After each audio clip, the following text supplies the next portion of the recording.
interview people like you to use your story to motivate the younger people. Now that we're going into election year, where we want to see if we can hear from you directly, if you can tell us who Paul Mashatile is, just a message from you out there to people. First, can you introduce yourself to our readers?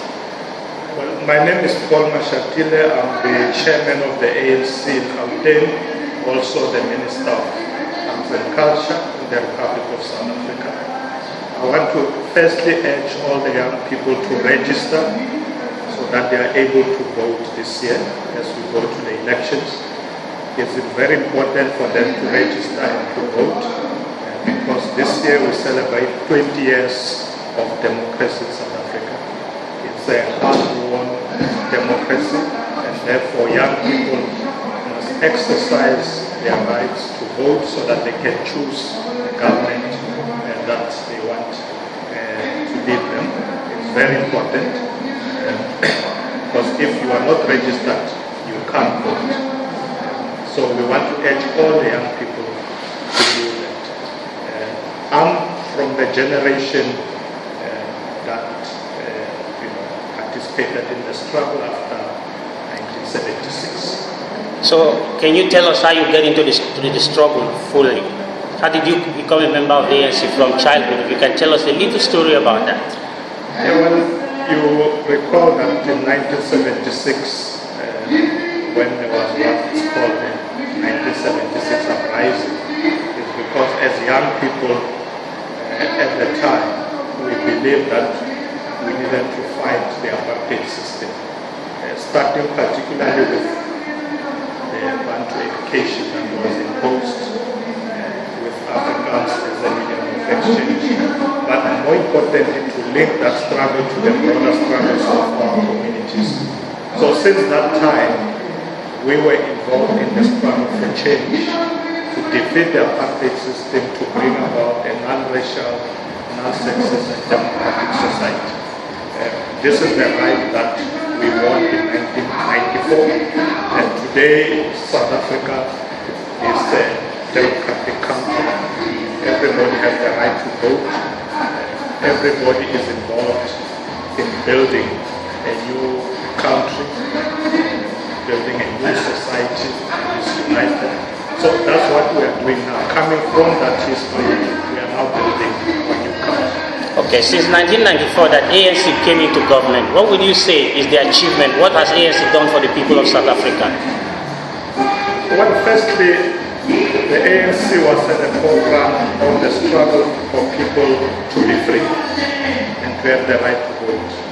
And since then, we started a program for reconstruction and development to create a better life for all our people. That's what we've been doing the last 20 years. South Africa is now better off than it was before 1994. Many people now have decent shelter, access to water, electricity, better education. Of course, there are a few people in the periphery who still have challenges, but in the main, many people now live better in South Africa than they were in 1994. What will you say to people who say ANC only care about people when they want vote? After they are voted in, they tend to forget about the people. No, the ANC always cares about people. This is who we are as the ANC. It's an organization of the people. So we exist for the sake of the people to ensure that we improve their lives for the better. It's not something we do only during election time. It's something we do all the time because we want to make sure that all South Africans have a better life. What will you say to South Africa? What is the position of ANC concerning women's rights? What achievement will you say ANC has undertaken since it came into power, and what would ANC do going forward? Well, the struggle for gender equality has been an integral part of the ANC struggle for change and a better life. You can see now in Parliament close to 40% are women. In Cabinet the same thing, close to 50% ministers, deputy ministers are women, same as councillors. But also there's an improvement across society because the ANC came with a policy of 50% representation of women. So the struggle for gender equality is a struggle that the ANC has championed over the years, and we continue to do so today. Okay, what is ANC doing to continue to protect children in our society? Continue To protect children. Children. for children. Yes. Well, the ANC puts the children's rights at the top of its agenda. We even have a ministry now in government that is responsible for children, people with disabilities and women, to show that we prioritize the rights of children. It's something that we're going to continue to do. We now put more resources in the education system starting from grade up, so that children are educated right from an early age. We also support youth programs all over the spheres of government, local government, provincial and national government. We also are now encouraging sports in schools, arts and culture in schools. So there's a lot that the ANC is doing for children, for young people, and we're going to continue to do so in the coming years. Okay. For people who look up to you, they see this made man. What will you say to them who are younger age now to do to get themselves prepared? Will you say they should study and go to school, get education first because you did the same? That's why today you can lead people. Oh yes, young people must prioritize education. You can't succeed in life unless you have gone to school. So we want young people to prioritize education first, go to school, get educated, get skills so that they can be better people in society. So they are able to contribute to bettering the lives of their communities. And that's why the ANC is now putting a lot of its resources in the budget is going towards education. Because we know that young people are the future leaders of tomorrow, but they must get educated first.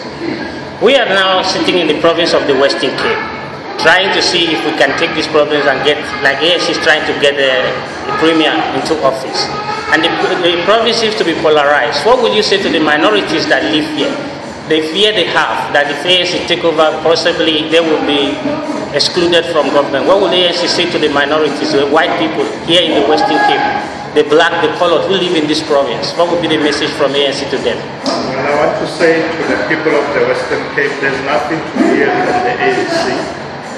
Remember, the ANC has governed the Western Cape before. And when we were governing the Western Cape, everything was going okay. So we want to come then to continue the good work that we were doing in the past in the Western Cape.